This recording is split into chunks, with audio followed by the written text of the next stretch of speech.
নমস্কাৰ, মই মুকুট। আপোনালোকে চাই আছে Assam digital classroom YouTube channel.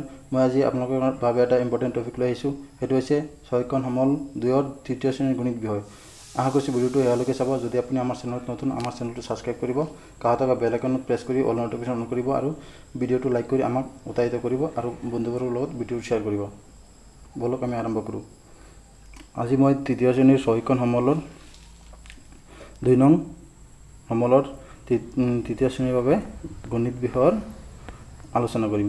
ছাত্ৰ ছাত্ৰীসকল, তোমালোকে এটা বহি এটা কাঠ পেঞ্চিল লগত লৈ ল'বা আৰু মোৰ যিখিনি ইম্পৰ্টেণ্ট আছে সেইখিনি তোমালোকে বহীত লিখি ল'বা আৰু বস্তুখিনি ভালকৈ বুজিবলৈ যত্ন কৰিবা। পাঠ নং 1 আকৃতি আৰু নক্সা। ইয়াত কিছুমান বস্তু আছে, বস্তুৰ নাম দিয়া আছে আৰু জ্যামিতিক আকৃতি এইকেইটা তোমালোকে ক'ব লাগিব কোনটো কি হয়। বস্তু নাম গিলাচ, গিলাচটো কেনেকুৱা চুঙা আকৃতিৰ হয়। লাডু,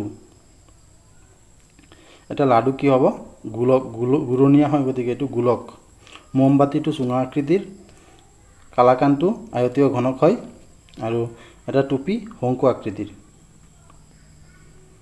তাৰপিছত তলত দিয়া বস্তুবোৰ জ্যামিতিক আকৃতিৰ লগত মিলোৱা। ইয়াত কিছুমান বস্তু আছে আৰু জ্যামিতিক আকৃতি দিয়া আছে, সেইকেইটাৰ লগত মিলাব লাগিব। চোৱা, প্ৰথমটো কি হয়, এটা আমাৰ গ্লোব যিটো কওঁ, এই গ্লোবটো কি হয় গোলকীয় হয় আৰু গোলকীয়ৰ লগত আৰু এটা মিলে কি, আৰু এটা বস্তু আছে, এইটো যে বল, ফুটবল। তাৰপিছত চোৱা, ডাষ্টাৰটো আয়তীয় ঘনক হয়, আয়তীয় ঘনকটো আৰু এটা আছে আয়তীয় ঘনক কিতাপ, এইটোৰ লগত মিলিছে। তাৰপিছত চোৱা, এইটো এটা ঘনক বাকচ, বাকচটো ঘনক হয় আৰু এইটো ঘনকৰ নিচিনা আৰু এটা বস্তু আছে, সেইটো হৈছে আমাৰ লুডু গুটি, যিটো লুডুৰ গুটি হয় ডাইচ, সেইটো। তাৰপিছত চোৱা আইচক্ৰীম, আইচক্ৰীমটো এই শংকু আকৃতিৰ, আৰু এটা আছে টুপি, এইটো শংকু আকৃতিৰ। চোৱা এনেকৈ মই মিলাই দিছোঁ, তোমালোকে ধুনীয়া কৰি মিলাই ল'বা। প্ৰশ্নটো তোমালোকে যেতিয়া পাবা তেতিয়া এনেকৈ মিলাই দিবা, বস্তুকেইটাৰ লগত, নামৰ লগত আকৃতিৰ লগত মিলাই দিবা। তাৰপিছত 2 নম্বৰত আছে লুডুৰ পাহাটি লৈ চোৱা, ইয়াৰ কাষ, চুক আৰু তল বা পিঠি আছে। চোৱা, কাষ কোনটো, এটা লুডুৰ গুটি তোমালোকে এনেকৈ হাতত লৈ চাবা, যিকেইটা একেবাৰে কিনাৰ বুলি কওঁ আমি, ছাইড, এইকেইটা, এইটো চোৱা, এইটো হ'ল কাষ, এইকেইটা য'ত নাম্বাৰ দিয়া থাকে 1 2 3 এনেকৈ, এইকেইটা হৈছে তল বা পিঠি আৰু যিকেইটা চুক, চুককেইটাতো এনেকৈ কোণাকেইটা চুক বুলি কোৱা হয়। তাৰপিছত বলটো লৈ মন কৰা, ইয়াৰ কাষ আৰু চুক নাই। বলৰ কি নাই, কাষো নাই, চুকো নাই, মাত্ৰ এটা তল বা পিঠি আছে। 3 নম্বৰটো চোৱা, এতিয়া ইয়াত কিছুমান জ্যামিতিক আকৃতি দিছে, ইয়াৰ কাষ, চুক আৰু পিঠি বা তল অনুযায়ী তালিকাখন পূৰ কৰাব লাগে।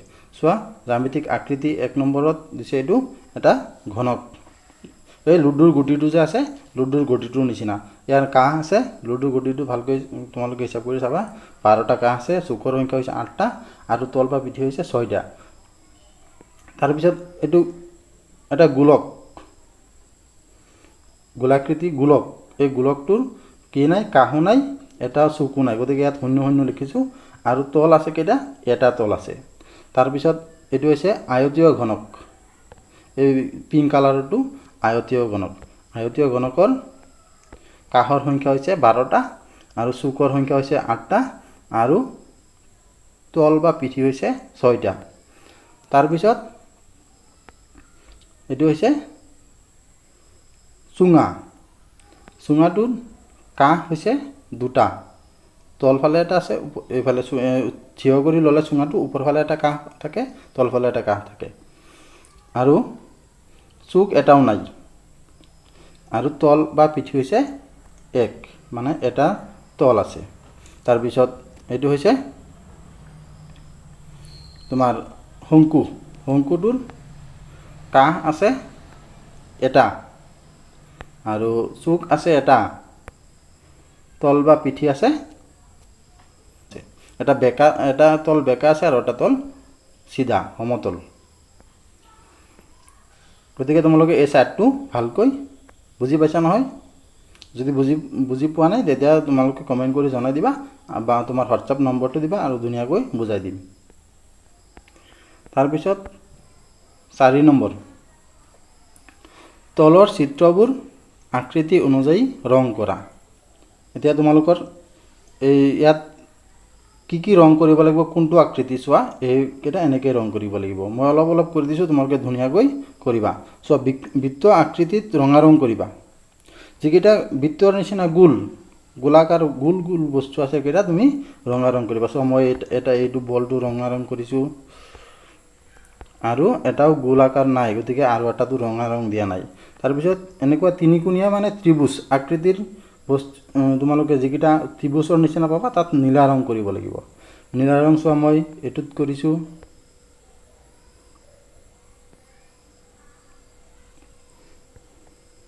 চোৱা, নীলা ৰং ক'ত কৰিছোঁ, এইটো কৰিছোঁ, এইটো কৰিছোঁ, এইটো কৰিছোঁ, এইটো কৰিছোঁ, আৰু ক'ত আছে, আৰু তেনেকুৱা নাই। আৰু চোৱা, যিকেইটা আকৃতি আয়তৰ নিচিনা মানে চাৰিকোণীয়া হয় আৰু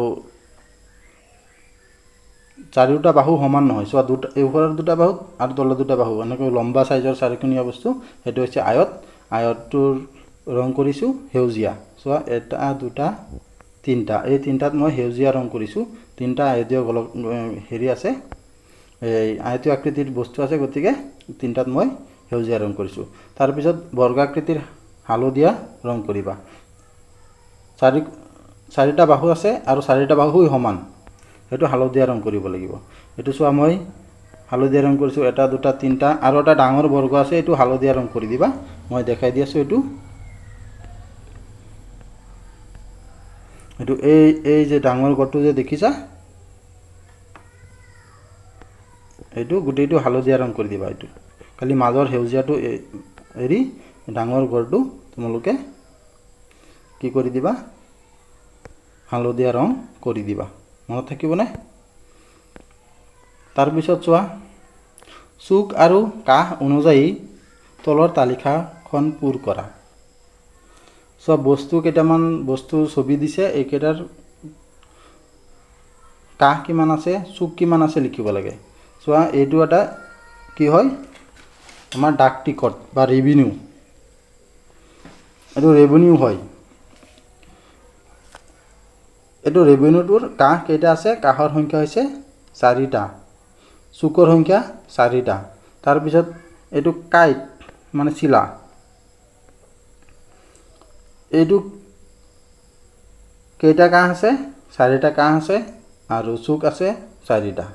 তাৰপিছত এইটো 20 টকীয়াৰ এটা নোট, এই নোটটোৰ 4টা কাষ আছে আৰু 4টা চুক আছে। এনেকৈ তালিকাখন প্ৰস্তুত কৰিবা। তাৰপিছত চোৱা, তলত দিয়া আকৃতিসমূহৰ প্ৰতিটোৰে চুকৰ সংখ্যা গণনা কৰি লিখা। চুক কোনটো চুক হয় চোৱা, দুটা কাষ য'ত লগ লাগিছে সেইটো হৈছে চুক। চোৱা, দুটা কাষ ক'ত লগ লাগিছে মই দেখাই দিছোঁ। এইটো চোৱা, এইটো এটা কাষ, এইটো এটা কাষ, দুটা কাষ ক'ত কটাকটি কৰিছে, এইটো ইয়াত কটাকটি কৰিছে, গতিকে এইটো এটা চুক, এইটো এটা চুক, এইটো এটা চুক, এইটো এটা চুক। ইয়াত কেইটা চুক আছে, 4টা চুক আছে, হয়নে? এইটো 4, মাজত চোৱা 4 লিখি দিছোঁ, তোমালোকে ইয়াত লিখি দিবা 4 বুলি। তাৰপিছত চোৱা,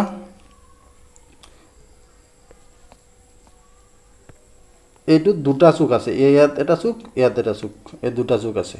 তাৰপিছত ইয়াত 4টা, এইটো এটা, এইটো এটা, এইটো এটা, এইটো এটা, 4টা চুক আছে। তাৰপিছত ইয়াত এইটোত এটা চুকো নাই। এইটোত কেইটা চুক আছে,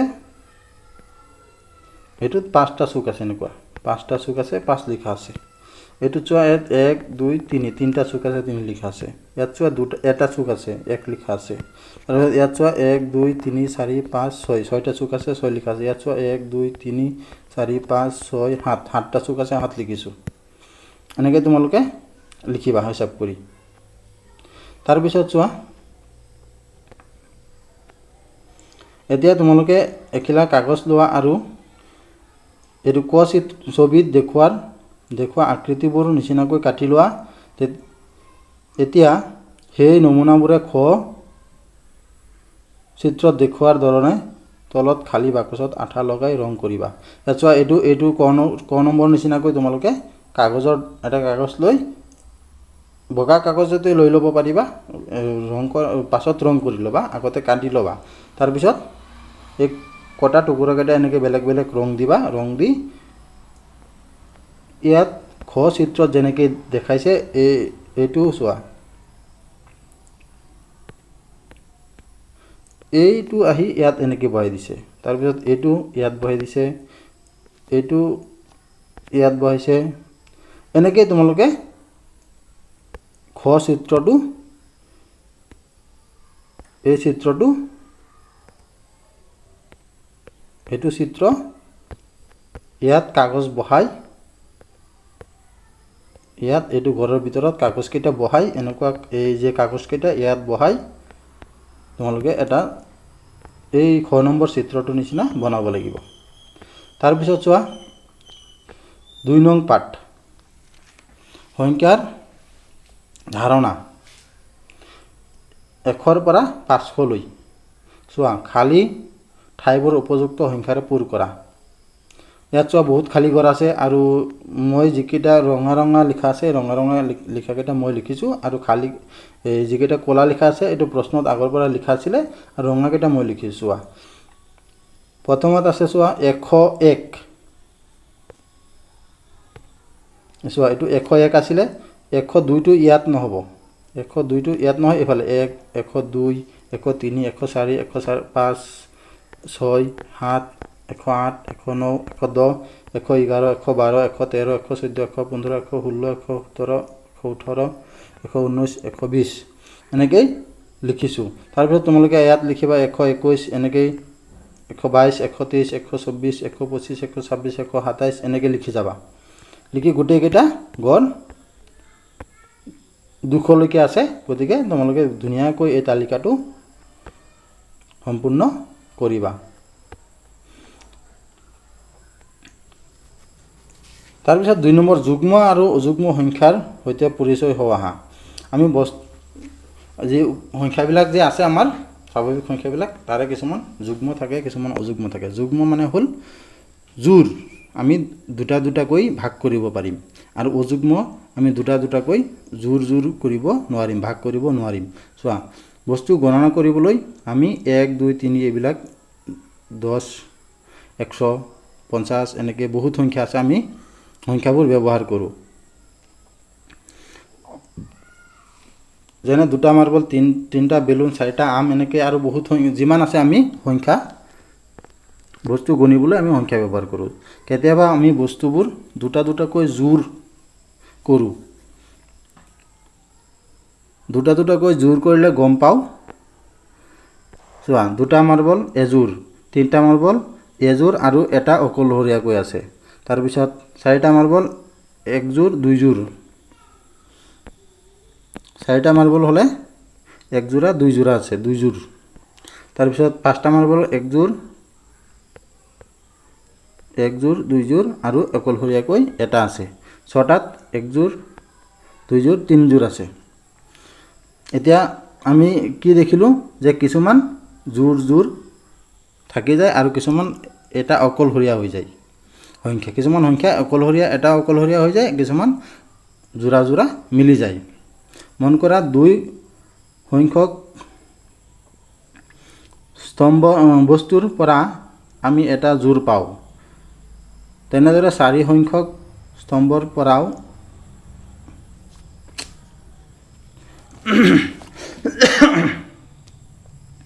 মন কৰাচোন, ২ সংখ্যক বস্তুৰ পৰা আমি এটা জোৰ পাওঁ, তেনেদৰে ৪ সংখ্যক বস্তুৰ পৰাও এটা জোৰ, দুটা জোৰ, ৬ সংখ্যক বস্তুৰ পৰা ৩টা জোৰ পাওঁ। ২, ৪, ৬ এইদৰে সংখ্যাবোৰক যুগ্ম সংখ্যা বুলি কোৱা হয়। ৩, ৫, ৭ সংখ্যক বস্তুৰ পৰা দুটা দুটাকৈ জোৰ কৰিলে আমি একোটাকৈ জোৰত নথকা বস্তু পাওঁ। সেয়েহে ৩, ৫, ৭ আদি সংখ্যাবোৰক অযুগ্ম সংখ্যা কয়।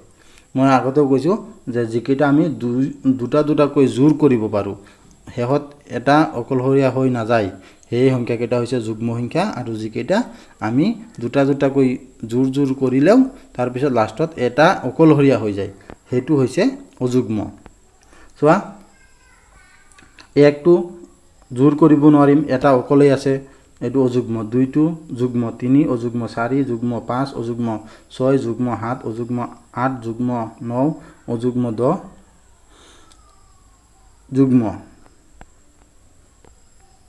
এতিয়া চোৱা ইয়াত কোনবোৰ যুগ্ম আৰু কোনবোৰ অযুগ্ম চাওঁ আহা 11টো কি হ'ব চোৱা দুটা আৰু এটা লাষ্টত এক হৈ গ'ল এটা হৈ গ'ল গতিকে এইটো অযুগ্ম 12টো চোৱা দুটা 2 2 4 4 2 6 6 2 8 8 2 10 10 2 12 12টা আছে ইয়াত 12টাত পুৰা দুটাকৈ জোৰ আছে গতিকে এইটো যুগ্ম তাৰপিছত 13টো চোৱা 13টা শূন্য আছে 13টা শূন্য কি কৰিছে দুটা 2 4 6 8 10 12 14 ইয়াত চোৱা ইয়াত 14 হৈ গ'ল গতিকে এইটো ইয়াত যেহেতু 13টা আছে গতিকে ইয়াত এটা সিহঁতে ভুল কৰি দি দিছে গতিকে এইটো অযুগ্ম হ'ব অযুগ্ম বুজি পাইছা অযুগ্ম এইটো 13 সংখ্যাটো অযুগ্ম হয় ঠিক আছে তাৰপিছত চোৱা ইয়াত জানি লওঁ আহা কোনো সংখ্যাৰ এককৰ গড়ত যদি 0 2 4 6 8 আকৌ এবাৰ কৈ দিছোঁ কোনো সংখ্যাৰ এককৰ গড়ত যদি 0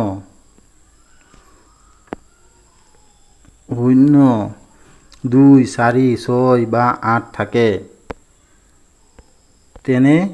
তেন্তে সংখ্যাটো হ'ব যুগ্ম যদি কোনো সংখ্যাৰ এককৰ গড়ত 0 আছে 2 আছে 4 আছে 6 আছে বা 8 আছে এই সংখ্যাকেইটা যুগ্ম হ'ব আৰু যদি কোনো সংখ্যাৰ এককৰ ঘৰত 1 থাকে 3 থাকে 5 থাকে 7 থাকে 9 থাকে গতিকে সেইকেইটা কি হ'ব সেইকেইটা অযুগ্ম হ'ব 1 3 5 7 9 যদি এককৰ ঘৰত থাকে তেতিয়াহ'লে সেইকেইটা হ'ব অযুগ্ম এটা উদাহৰণ কৰি দেখাইছে চোৱা ইয়াত চোৱা এইটো বাকচত যিমান আছে চবৰে এককৰ এইটো এককৰ ঘৰত 0 আছে এইটো এককৰ ঘৰত 2 আছে এইটো এককৰ ঘৰত 4 আছে এইটো এককৰ ঘৰত 6 আছে এইটো এককৰ ঘৰত 8 আছে এইটোতো 8 আছে এককৰ ঘৰত 8 থাকিলে সংখ্যাটো কি হয় 0 থাকিলে 2 থাকিলে 4 থাকিলে 6 থাকিলে বা 8 থাকিলে সংখ্যাবোৰ যুগ্ম হয় একেটা গোটেইকেইটা যুগ্ম তাৰপিছত চোৱা অযুগ্ম যিকেইটা সংখ্যাৰ এককৰ গড়ত 1 3 5 7 9 থাকে কেইটা অযুগ্ম ইয়াত চোৱা 11 এককত 1 আছে এককত 3 এককত 7 এককত 9 এককত 1 এককত 3 এককত 5 এককত 7 গতিকে এইকেইটা হৈছে অযুগ্ম সংখ্যা তাৰমানে এককৰ গড়ত 1 3 5 7 9 থাকিলে অযুগ্ম হয় মনত থাকিবনে তাৰপিছত চোৱা তলত দিয়া সংখ্যাবোৰৰ ভিতৰত যুগ্ম সংখ্যাবোৰত এনেকৈ গুল দিবলৈ কৈছে চোৱা মই দি দিছোঁ গুলকেইটা আৰু কিছুমান আছে মই ওপৰৰ লাইনটো দিছোঁ তলৰ লাইনটোত মই এইটো শাৰী দি দিছোঁ এইটো শাৰী তোমালোকে দিব লাগিব তলৰ শাৰীটো তোমালোকে দিব লাগিব তোমালোকে নিজে দিবা চোৱা প্ৰথমটো 2 10 3 23 23ত এককৰ গড়ত 3 আছে গতিকে এককৰ গড়ত 3 থাকিলে এইটো যুগ্ম নহয় তাৰপিছতো চোৱা 1 10 4 14 এককৰ গড়ত 4 আছে গতিকে এইটো যুগ্ম হয় গুল দি দিছোঁ তাৰপিছতো চোৱা 2 10 5 52 এইটো চোৱা এককৰ গড়ত 2 আছে এইটো যুগ্ম হয় এনেকৈ গোটেইকেইটা মই 19ৰ এককৰ গড়ত 9 আছে এইটো যুগ্ম নহয় 30ৰ এককৰ গড়ত 0 আছে গতিকে এইটো যুগ্ম হয় এনেকৈ কৰিছোঁ আৰু বাকীকেইটা তোমালোকলৈ থৈ দিছোঁ তোমালোকে নিজে কৰিবা 4 নম্বৰ চোৱা তলত দিয়া সংখ্যাবোৰৰ ভিতৰত অযুগ্ম সংখ্যাবোৰ গোল চিন দিয়া এতিয়া অযুগ্ম এককৰ গড়ত কি থাকিব লাগিব 1 থাকিব লাগিব 3 থাকিব লাগিব 5 থাকিব লাগিব 7 থাকিব লাগিব নহলে 9 থাকিব লাগিব চোৱা প্ৰথমটো 32 ইয়াত এককৰ গড়ত 2 আছে গতিকে এইটো যুগ্ম অযুগ্ম নহয় 54 ইয়াতো 4 আছে, ইয়াত 2 আছে, এইকেইটা অযুগ্ম নহয়, যুগ্ম হয়। এইটো চোৱা মই যিটো 19ৰ এককৰ ঘৰত 9 আছে, গতিকে এইটো অযুগ্ম। 87 এককৰ ঘৰত 7 আছে, অযুগ্ম। এককৰ ঘৰত 3 আছে, অযুগ্ম। এককৰ ঘৰত 5 আছে, অযুগ্ম। এককৰ ঘৰত 1 আছে, অযুগ্ম। এনেকেই মই কৰি দিছোঁ, আৰু বহুতকেইটা কৰিবলৈ আছে। এইকেইটা তোমালোকে নিজে নিজে চিন্তা কৰি লিখিবা। তাৰপিছত চোৱা 5 নম্বৰ, স্থানীয় মান অনুসৰি সংখ্যাবোৰ 20টা ৰূপত লিখা। সংখ্যাত 20টা ৰূপ চোৱা, এটা কৰি দিছে 148। 148টো 1ৰ স্থানীয় মান কিমান? 100। 4ৰ স্থানীয় মান 40 আৰু 7ৰ স্থানীয় মান 1। 7ৰ স্থানীয় মান একক 7 হৈছেনে? তাৰপিছত এই ঠিক এনেকেই চোৱা, ইয়াত চোৱা 172। 1ৰ স্থানীয় মান 100, 7ৰ স্থানীয় মান 70 আৰু 2ৰ স্থানীয় মান 2। গতিকে মই 100 যোগ 70 যোগ 2 এনেকৈ লিখিছোঁ। তাৰপিছত ঠিক তেনেকৈ গোটেইকেইটা কৰিছোঁ। এইটো চোৱা 3ৰ স্থানীয় মান 300, 5ৰ স্থানীয় মান 50 আৰু 0ৰ স্থানীয় মান 0। ইয়াত হৈছে 350 হৈছেনে? তাৰপিছত এইটো চোৱা 4ৰ স্থানীয় মান 400, 2ৰ স্থানীয় মান 20 আৰু এটা 2 আছে, এইটো স্থানীয় মান 2। গতিকে এনেকৈ যোগ কৰিছোঁ 400 যোগ 20 যোগ 2, গোটেইকেইটা মিলাই 420। এতিয়া চোৱা 20টা ৰূপ চাই সংখ্যাবোৰ লিখা। ইয়াত 20টাৰ ওপৰৰ উল্টাটো দিয়া আছে। চোৱা 100 যোগ 20 যোগ 3। এতিয়া 100 আৰু 20 120, 120 আৰু 3 123। এনেকেই এইটো তলতো চোৱা 100 যোগ 40 যোগ 7। 100 যোগ 40 আৰু 7 147। 100 যোগ 0 যোগ 4। চোৱা 100 যোগ 0 মানে 100 আৰু 4 104, এইটো 104 লিখিছোঁ। এনেকেই গোটেইকেইটা মই কৰি দিছোঁ, আৰু কেইটামান তোমালোকলৈ থৈ দিছোঁ। সেই থোৱাকেইটা তোমালোকে ভালকৈ কৰি ল'বা। তাৰপিছত নিজে কৰা। তলৰ অসমীয়া বৰ্ণবোৰ হিচাপ কৰা। ইয়াত চোৱা এখন তালিকা দিছে। এই তালিকাটোত কিছুমান কি আছে? বৰ্ণ আছে, অসমীয়া বৰ্ণ। ক, প, জ, ল আৰু ক। এনেকেই সেইকেইটা আখৰেৰে বৰ্ণই উল্টা পুল্টা কৰি দিয়া আছে। ইয়াত কি কৈছে? তালিকাখন চোৱা। তালিকাখনত ক বৰ্ণ আছে। ক বৰ্ণ কেইবাৰ আছে চোৱা, এইটো হিচাপ কৰিব লাগিব। ক বৰ্ণ 1 2 3 4 5 6 7 আৰু এইটো এটা 8। ক বৰ্ণ কেইবাৰ বোলো? 8। গতিকে মই ইয়াত 8 লিখিছোঁ। তাৰপিছত কি কৈছে? প বৰ্ণ কেইবাৰ আছে? প বৰ্ণ কেইবাৰ আছে? 1 বাৰ, 2 বাৰ, 3 বাৰ, 4 বাৰ, 5 বাৰ, 6 বাৰ আৰু এই যে আৰু এটা কেইবাৰ হ'ল? 7 বাৰ। মই ইয়াত 7 লিখিছোঁ। তাৰপিছত আটাইতকৈ বেছি বৰ্ণ কোনটো আছে? আটাইতকৈ বেছি বৰ্ণ ইয়াত দেখা, প বৰ্ণ আছে 7 বাৰ, ক বৰ্ণ আছে 8 বাৰ, ল ইয়াত লটো কেইবাৰ আছে হিচাপ কৰি লওঁ। লটো 1 বাৰ, 2 বাৰ, 3 বাৰ, 4 বাৰ। লটো 4 বাৰ, ল 4 বাৰ। তাৰপিছত অন্তস্থ জটো কেইবাৰ আছে? হেল্ল' 1 বাৰ, 2 বাৰ, 3 বাৰ, 4 বাৰ, 5 বাৰ। এইটো 5 বাৰ আছে। এইটো 5 বাৰ আছে। গতিকে চবতকৈ বেছি কোনটো আছে? ক বৰ্গ, এইটো ক বৰ্ণ। তাৰপিছত আটাইতকৈ কম কোনটো আছে? এইটো ল। হৈছেনে? এনেকৈ কৰিছোঁ। তাৰপিছত ইংৰাজী এইটো তোমালোকে এই ওপৰটোৰ নিচিনাই হিচাপ কৰি লিখি দিছোঁ। তোমালোকে চাই ল'বা আৰু তোমালোকে নিজে নিজে চেষ্টা কৰিবা। এইটো 9 নম্বৰটো সেই আগৰটোৰ নিচিনাই মুঠ সংখ্যা কিমানটা আছে। ইয়াত চোৱা, ইয়াত কিমানটা সংখ্যা আছে লিখিব লাগে।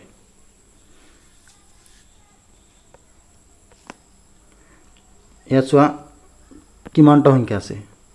11 54 11 54 44 99 55টো আছেই 22 44টো ধৰিলোঁ 55টো ধৰিলোঁ 11টো ধৰিলোঁ 22টো ধৰিলোঁ আৰু বেলেগ বৰ্ণ আছেনে বেলেগ সংখ্যা আছেনে বেলেগ সংখ্যা আৰু নাই কেইটা পালোঁ আমি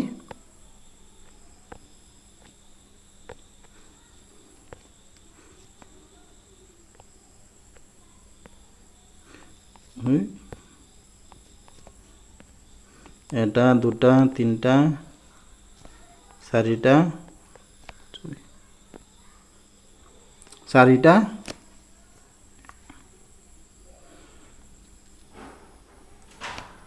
পাঁচটা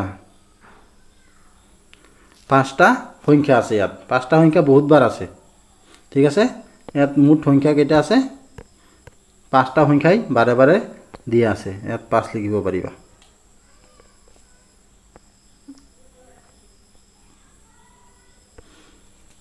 ঠিক আছে তাৰপিছত 11 সংখ্যাটো কিমান বাৰ আছে 11টো কেইবাৰ আছে তোমালোকে হিসাব কৰিবা হিসাব কৰি লিখিবা 99টো কেইবাৰ আছে লিখিবা বেছি থকা সংখ্যাটো কোনটো তোমালোকে হিসাব কৰি লিখিবা তাৰপিছত তলত দিয়া সংখ্যাবোৰ সৰুৰ পৰা ডাঙৰলৈ সজাই বাকচত ভৰোৱা এচোৱা এই বাকচত থকা সংখ্যাবোৰ সৰুৰ পৰা ডাঙৰলৈ সজাই লিখিব লাগে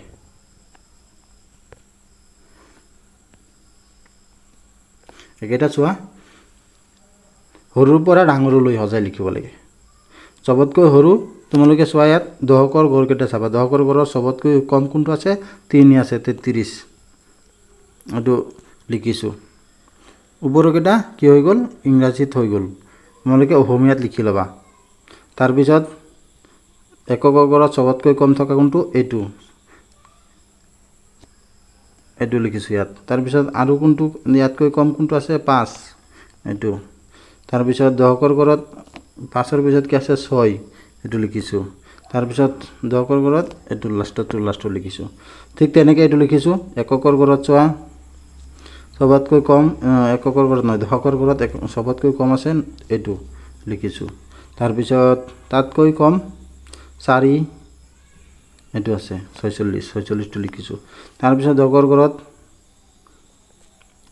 এইটো 64 তাৰ পিছত দহকৰ ঘৰত 9 ইয়াতো আছে এতিয়া কি কৰিবা এতিয়া চোৱা যোনটো এককৰ ঘৰত বেছি হেতু পিছত লিখিবা আৰু যোনটো এককৰ ঘৰত কম আছে হেতু আগত লিখিবা এইটো বুজিছে নে এনেকৈ তোমালোকে সৰুৰ পৰা ডাঙৰলৈ সজাই লিখিবা ভিডিঅ'টো আজিৰ ভিডিঅ'টো ইয়াতে সমাপ্ত হ'ল আশা কৰিছোঁ ভিডিঅ'টো সম্পূৰ্ণকৈ চালে সম্পূৰ্ণকৈ চোৱাৰ বাবে আপোনাক ধন্যবাদ জনালোঁ আৰু সকলোকে শ্বেয়াৰ কৰিব বুলি আশা কৰিছোঁ যদি আমাৰ চেনেলটো এতিয়ালৈকে সাবস্ক্ৰাইব কৰা নাই অনুগ্ৰহ কৰি সাবস্ক্ৰাইব কৰিব কাষত থকা বেল আইকনটো প্ৰেছ কৰি অল নটিফিকেশ্যন অন কৰিব আৰু আমাৰ ভিডিঅ'টো লাইক কৰিব সকলোকে আকৌ এবাৰ ধন্যবাদ জনাই আজিৰ ভিডিঅ'টো ইয়াতে সমাপ্ত কৰা হ'ল জয় আই অসম